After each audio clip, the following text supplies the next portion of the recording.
Hello guys, welcome back to my YouTube channel. So आज हम इस वीडियो में क्लास 5th के इन्वायरमेंट स्टडी के मॉडल टेस्ट पेपर के को सॉल्व करेंगे। ठीक है, इस वीडियो से आपको ये पता चल जाएगा कि आपको जो पेपर में जो क्वेश्चन है वो किस टाइप के आएंगे। ठीक है, कौन से चैप्टर से कौन से क्वेश्चन आ सकते हैं और आपने उन क्वेश्चंस को कैसे अटैम्प्ट करना है, उनकी कितनी लाइन्स में आपने वो क्वेश्चन को अटैम्प्ट करना है, ताकि आप अपने बोर्ड के एग्ज़ाम में ईजिली 80 में से 70, 65 या 75 मार्क आप इजीली गेन कर सकते हो इस वीडियो को देख के। सो इस वीडियो को अंत तक जरूर देखिएगा। ठीक है, आपको जैसे आप वीडियो में देख रहे हो आपको मॉडल टेस्ट पेपर दिया हुआ है, ये पंजाबी में है आपको, इन्वायरमेंट स्टडी का क्लास 5th का। ठीक है, अगर मैं पेपर की बात करूँ तो आपको ये पेपर 80 मार्क्स का आएगा और इसका टाइमिंग है 3 आवर्स। ठीक है, आपको 15 मिनट्स पेपर को रीड करने के लिए दिए जाएंगे। ठीक है, और आपके पास इनफ पेपर है पेपर को अटैम्प्ट करने के लिए, इसलिए स्टार्टिंग से ही आपने पेपर है वो neat and clean hand writing में करना है। फर्स्ट ऑफ ऑल जो आपने एमसीक्यू करने हैं, पहले आपने वो एमसीक्यू पेंसिल से टिक करने हैं। ठीक है, इन द एंड जब आपको लगे कि आपके जो एमसीक्यू है बिल्कुल सही है, देन आप उसे पेन से करेक्ट करो। क्योंकि समटाइम क्या होता है कि हमें एमसीक्यूज में 2 ऑप्शन सही लग रहे होते हैं, बट हम दोनों ऑप्शंस में टिक कर देते हैं, बाद में एक ऑप्शंस को हम मतलब कि क्रॉस का निशान लगा देते हैं, दूसरे में हम टिक कर देते हैं। बट अगर आप ऐसा करते हो तो बोर्ड में आपके वो बिल्कुल मार्क्स नहीं होंगे, वो आपका बिल्कुल, अगर आपने सही भी ऑप्शंस में आपने सही भी लगाया है, बट बोर्ड में अगर आपने 2 ऑप्शंस में ऐसा किया है तो बोर्ड आपके उसमें एग्ज़ाम नहीं, उसके आपको मार्किंग नहीं मिलेंगी। ठीक है, तो आप 2 मार्क्स वहाँ पे आप इजीली लॉस कर सकते हो। और एक बात आपने ज़रूर याद रखनी है पेपर को अटैम्प्ट करते टाइम, कि आपने पेपर में बिल्कुल भी कटिंग नहीं करनी है एंड वाइटनर का तो बिल्कुल भी यूज़ नहीं करना है। अगर आप पेपर में वाइटनर का यूज़ करते हो तो आपके ईच क्वेश्चन से, जिस क्वेश्चन में आप वाइटनर यूज़ कर रहे हो तो उस क्वेश्चन में आपके 1 मार्क कट हो जाएंगे। ठीक है, याद रखो पेपर में कभी भी वाइटनर का यूज़ नहीं करना है। और इस बार बोर्ड वालों ने क्या किया है, आपको 5 मार्क्स ब्यूटीफुल हैंड राइटिंग के दिए हैं इन ईवीएस पेपर। ठीक है, ये आपको फ्री के मार्क्स है, इसलिए जो अपना पेपर है ध्यान से करो, अच्छे से पढ़ के करो। आपको वैसे ही 50 मिनट्स दिए जाएंगे पढ़ने के लिए। ठीक है, चलो अब हम क्या कहते हैं मॉडल टेस्ट पेपर को हम स्टार्ट करते हैं। आपको यहाँ पे पंजाबी में गिवन है, बट हम इस वीडियो में इंग्लिश में सॉल्व करेंगे। ठीक है,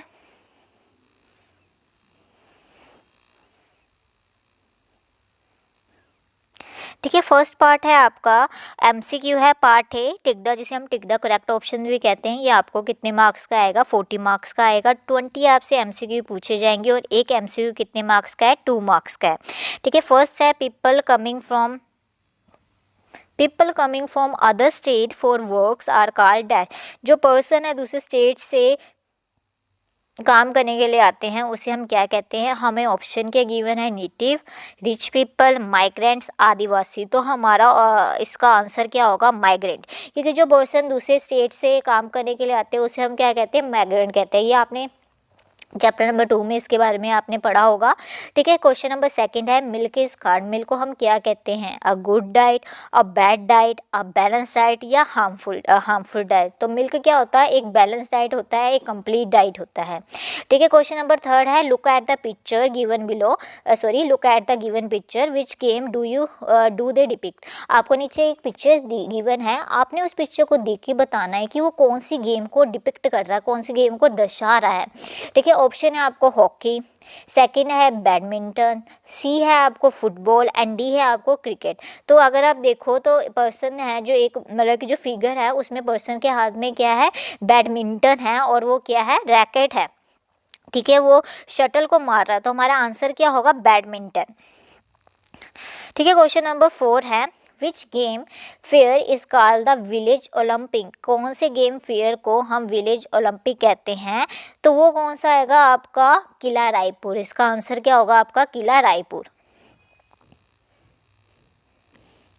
क्वेश्चन नंबर 5 है cat can not sense dash state. Cat क्या नहीं है, सेंस कर सकती, कैट कभी भी स्वीट। ठीक है, तो वो स्वीट नहीं सेंस कर सकते, उसे मीठे का टेस्ट ही नहीं आता, तो आंसर हमारा क्या होगा, स्वीट। ठीक है, क्वेश्चन नंबर 6 है why do human rear animals. जो ह्यूमन बींग है वो एनिमल को क्यों पालता है। ऑप्शन है for milk, for meet, for wool all of this. देखो एनिमल से हमें मिल्क भी मिलता है, लोग एनिमल्स को मीट के लिए भी पालते हैं, लोग एनिमल्स को वूल्स के लिए भी पालते हैं। तो हमारा ऑप्शन क्या होगा, हमारा करेक्ट ऑप्शन क्या होगा, ऑल ऑफ दिस, सभी ऑप्शन सही है। ठीक है, 7th है which new plant is grown from its leaf. कौन सा प्लांट है जो अपने ही पत्तों से उग जाता है, तो इसका आंसर क्या होगा, यहाँ पे आपको स्पेनिश गिवन है, रेडिश है, सी में पत्थरचट है एंड डी में आपका कॉलीफ्लावर है। तो हमारा सही ऑप्शन क्या होगा, पत्थरचट। जो पत्थरचट है वो बीज से नहीं उगता, वो किससे उगता है, वो उसके लीफ से ही उग जाता है। जो स्पेनिश है, रेडिश है एंड कॉलीफ्लावर है वो बीज से उग जाते हैं। ठीक है, क्वेश्चन नंबर 8 है what is in the forest. Forest में क्या होता है, देखो फॉरेस्ट है, आपको ऑप्शन क्या गिवन है, अ डेंस प्लैनेट, प्लांट्स की बहुत घने घने पौधे, आदिवासी पीपल फॉरेस्ट में मिलते हैं, वाइल्ड एनिमल्स होते हैं, ऑल ऑफ दिस। देखो अगर हम फॉरेस्ट की बात करें तो फॉरेस्ट में घने घने पौधे मिलते हैं, आदिवासी पीपल है वो भी फॉरेस्ट में ही रहते हैं, जंगली जानवर है वो भी कहाँ रहते हैं, फॉरेस्ट में ही रहते हैं। तो हमारा ऑप्शन क्या होगा, ऑल ऑफ दिस, सभी आंसर। ठीक है, which instrument of the following will use to keep safe green vegetables from spoiling for many day. हम कौन सा ऐसा इंस्ट्रूमेंट, हम नीचे नीचे गिवन दिए गए हैं जिससे जो ग्रीन वेजिटेबल है ना वो काफ़ी दिनों तक हम उसे प्रिजर्व कर सकते हैं ताकि वो ख़राब ना हो। आपका ऑप्शन है रेफ्रिजरेटर, बी में आपको माइक्रोवेव दिया है, सी में आपको हीटर है एंड डी में आपको आयरन है। तो हमारा ऑप्शन क्या होगा, रेफ्रिजरेटर। ठीक है, विच एलिमेंट गिव एनर्जी, कौन सा एलिमेंट है वो हमें एनर्जी गिवन देता है। तो आपको ऑप्शन क्या है, प्रोटीन, वाटर एंड ड्रॉफिश, vitamin and mineral and D है आपको कार्बोहाइड्रेट एंड फैट्स। तो हमारा इसका आंसर क्या होगा, कार्बोहाइड्रेट एंड फैट्स। ठीक है, क्वेश्चन नंबर 11 है which disease is cause due to the deficiency of blood. कौन सा डिसीज़ है जो हमारे जो ब्लड की डेफिशिएंसी के कारण हो जाता है। तो हमारे ऑप्शन क्या है, goitre, night blindness, anaemia, scurvy. तो हमारा ऑप्शन क्या होगा, अनीमिया। ठीक है, question number 12 is buffalo is a dash animal. जो बिफेलो होता है वो कौन सा एनिमल्स होता है, कौन सा जानवर होता है। एक है हार्बीवोरस, बी है ओमनीवोरस, सी है कार्निवोरस एंड डी है ऑल ऑफ दिस। देखो जो बिफेलो होती है, जो भैंस होती है वो क्या होती है, हार्बीवोरस होती है। देखो ना तो वो मांस खाती है, ना तो वो सड़े गले चीज़ें खाती है। ठीक है, सड़े गले जीव जंतु खाती है जो कि ओमनीवोरस होते हैं। ठीक है, वो ओमनीवोरस होते हैं जो कि पौधे भी खा लेते हैं, जीव जंतु को भी खा लेते हैं और सड़ी गली चीज़ें भी खा लेते हैं। तो हमारा ऑप्शन क्या होगा यहाँ पे, हर्बीवोरस। ठीक है, शाकाहारी होती है वो। ठीक है, हु ट्रीट पेशेंट, पेशेंट का कौन इलाज करता है। तो आपको इसमें ऑप्शंस पढ़ने की लोड़ नहीं है, आपको पता ही है कि डॉक्टर है वो पेशेंट्स का इलाज करता है। ठीक है, water is in dash in the desert. जो डेजर्ट होता है उसमें वाटर क्या होता है, less, no, more, none of this. देखो मोर तो हो नहीं सकता, नो भी नहीं हो सकता, कि हम ये नहीं कह सकते कि डेजर्ट में पानी ही नहीं होता। देखो होता है बट वो क्या होता है, लेस अमाउंट में होता है। तो हमारा ऑप्शन क्या होगा, less. By which organ does the fish breathe in the water. कौन से ऑर्गन से जो फिश ब्रीथ करती है। देखो मोस्टली स्टूडेंट है इसमें लंग्स लिख देते क्योंकि ह्यूमन बींग भी लंग से ही ब्रीथ करता है, बट हमारा जो फिश है उनके गिल्स होते हैं जिसे हम गलफड़े कहते हैं, वो उससे ब्रीथ करती है। तो ऑप्शन क्या आएगा, गिल्स। ठीक है, which mode of transportation is use to move from one place to another by road. कौन से मोड ऑफ हम ट्रांसपोर्टेशन यूज करते हैं एक प्लेस से दूसरे प्लेस में रोड की तरफ से जाने के लिए।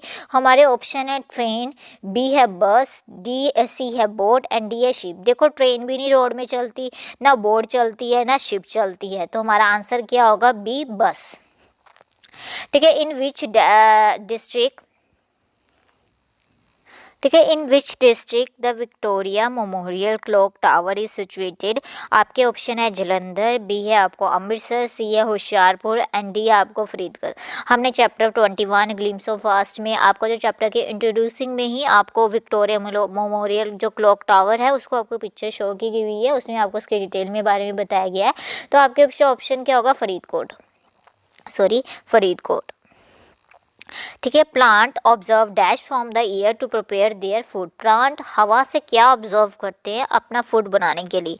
दो ऑप्शंस आर ऑक्सीजन, न्यूट्रेंट, सी है कार्बन डाइऑक्साइड एंड डी है नेचुरल एलिमेंट। तो प्लांट्स क्या ऑब्जर्व करते हैं, देखो प्लांट्स क्या है, ह्यूमन बींग्स को ऑक्सीजन देते हैं और उनसे क्या लेते हैं, कार्बन डाइऑक्साइड। तो हमारा ऑप्शन क्या होगा, carbon dioxide. Nowadays dash is use to plug field. आज के ज़माने में हम क्या यूज़ करते हैं, तो आपको इसे पढ़ने की ज़रूरत नहीं है, तो इसका आंसर क्या होगा, ट्रैक्टर। ठीक है, ये भी आपने पढ़ा है, चैप्टर से ही है। देखो ये जो आपको एमसीक्यू है ना, ये आपको चैप्टर से दिए हुए हैं।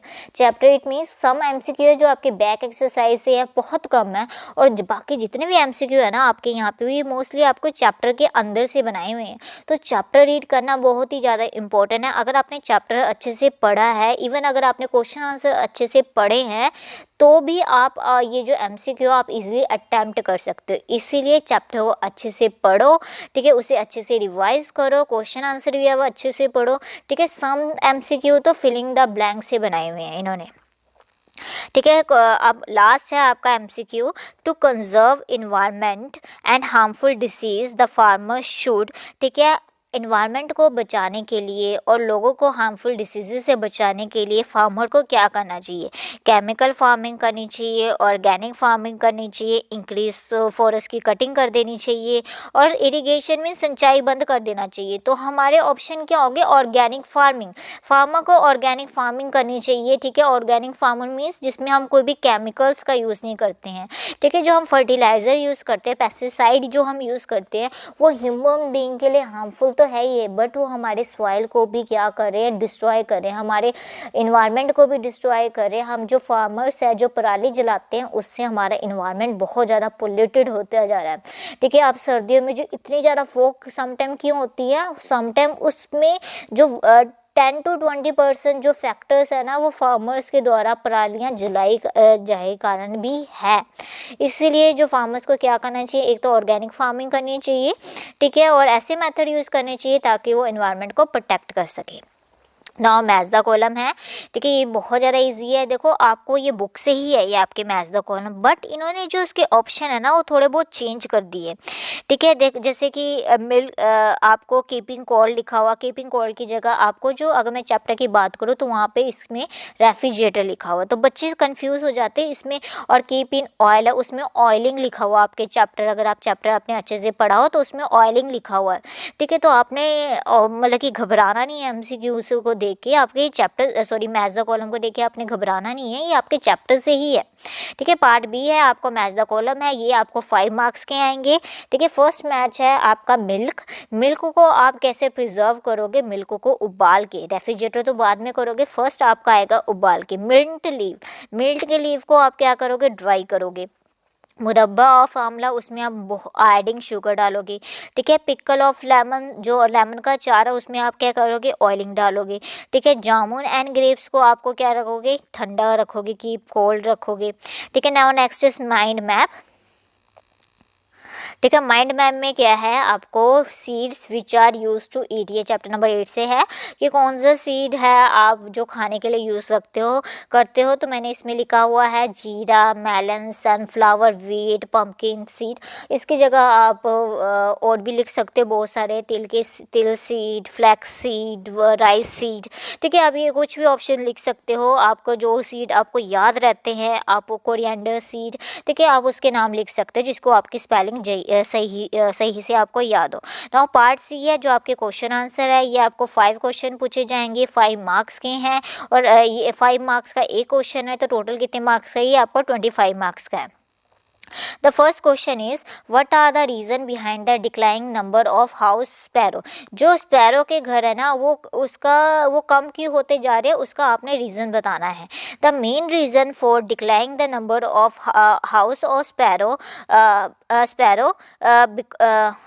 destruction of their habitat, क्योंकि हम उसका जो हैबिटेट है उसे हम क्या कर रहे हैं, ख़त्म कर रहे हैं, बर्बाद कर रहे हैं, ठीक है। इन द पास्ट एंड, अगर हम पुराने टाइम की बात करें तो कच्चा हाउस क्या होते बने होते थे, और जो स्पैरो क्या बनाते थे, उन घरों में अपना हाउस बनाते थे। The sparrow made their nest in those houses.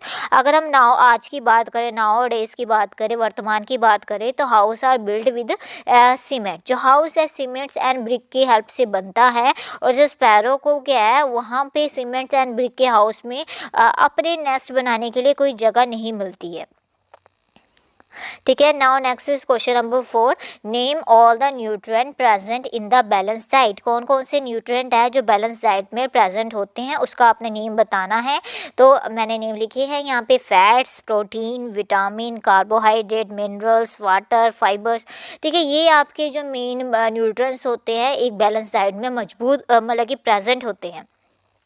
Now question number 25th is what products are obtained from forest। Forest से हमें कौन कौन से प्रोडक्ट मिलते हैं। देखो, वी गेट वुड लकड़ी मिलती है, हर्ब्स मिलती है, मेडिसिन मिलती है, ऑयल मिलती है, फ्रूट मिलता है, पेपर मिलते हैं, रबड़ मिलते हैं। ये सारी चीज़ें हमें कहाँ से मिलती है, हमें फॉरेस्ट से मिलती है। देखो, ये इसका आंसर आपने जस्ट 1 लाइन में ही लिखना है और आपको इस 1 लाइन में आंसर लिखने के आपको इजीली 5 मार्क्स मिल जाएंगे पेपर में, अगर आप ऐसे भी लिख देते हो।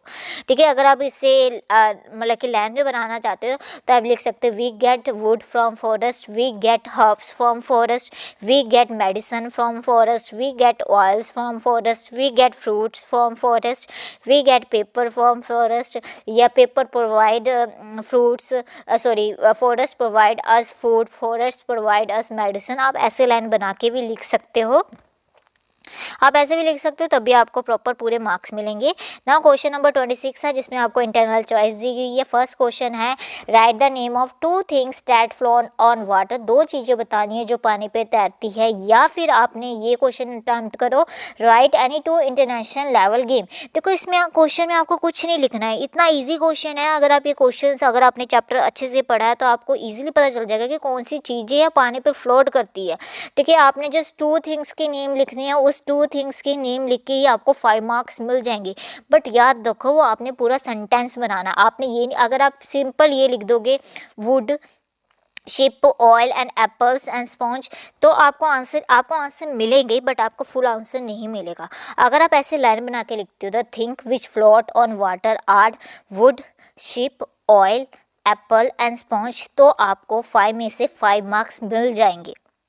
ठीक है, तो आपने अगर क्वेश्चन अटेम्प्ट कर रहे हो 5 मार्क्स का, तो प्रॉपर पूरा सेंटेंस बनाओ। सिंपल उसका आंसर लिखने से आपको मार्क्स मिलेंगे, बट फुल मार्क्स नहीं मिलेंगे। ठीक है, अब इसका सेकंड है, right any 2 international level game. 2 international level game के नाम लिखना। अगर आप इसमें सिंपल ऐसे लिख दोगे, क्रिकेट एंड हॉकी, आपको मार्क्स मिलेंगे, बट मैं अगेन कह रही हूँ फुल मार्क्स नहीं मिलेंगे। आपने अच्छे मार्क्स लेने हैं, फुल मार्क्स लेने हैं, तो आपने पूरा सेंटेंस बनाना है। देखो, cricket and hockey are the international level games. इसके अलावा भी बहुत सारी गेम्स होती है, बट मोस्टली लोगों को क्रिकेट एंड हॉकी याद रहती है, तो मैंने क्रिकेट एंड हॉकी लिख दिया है। ठीक है, question number 27 is, why do man make house to stay. Man है वो घर क्यों बनाता है स्टे करने के लिए। और सेकंड आपको क्या है, list the causes of air pollution. Air pollution के क्या कॉजेज है, किस कारणों के कारण है जो हवा प्रदूषित हो रही है, आपने वो लिखना है। फर्स्ट है जो आपका, why do man make house to live, उसका आंसर है, द हाउस प्रोवाइड, क्या प्रोवाइड करता है ह्यूमन बीइंग को, security and safety to man. It save him from the rain, cold and cold weathers. ठीक है, वो उसे प्रोटेक्ट भी करता है वाइल्ड एनिमल से। डैट इज वाई जो मैन है हाउस बनाता है स्टे करने के लिए। ये इसका आंसर है। ठीक है, सेकंड है, list the causes of air pollution. Causes of air pollution क्या है, बर्निंग ऑफ गार्बेज, कूड़ा करकट को जलाना। Dumping of waste in open, जो वेस्ट मटेरियल है उसे खुले में फेंक देना। ठीक है, बर्निंग ऑफ क्रॉप साइड, जो क्रॉप का कूड़ा होता है उसे बर्न करना। And cutting down of forest को कट कर देना। ठीक है, लास्ट में आपको गुड हैंड राइटिंग है 5 मार्क्स की। आपको फुल पेपर ही गुड हैंड राइटिंग में करना है। विद दिस आपको ये जो आपका मॉडल टेस्ट पेपर था वो कंप्लीट हो गया है। आपको इस वीडियो से आपको ये पता चल गया है कि अब आपको पेपर कैसा आएगा, आपने पेपर कैसे अटैम्प्ट करना है। अगर आपने वीडियो ध्यान से देखा है तो आपको ये पता चलेगा कि जो आपको MCQ है वो चैप्टर के अंदर से पूछे गए हैं। मीन्स अगर आपने चैप्टर अच्छे से पढ़ा है तो आप अच्छे से MCQ अटैम्प्ट कर सकते हो। ठीक है, अगर आपको वीडियो पसंद आया तो वीडियो को लाइक करो, शेयर करो और मेरे चैनल को सब्सक्राइब जरूर करो। Thank you for watching this video.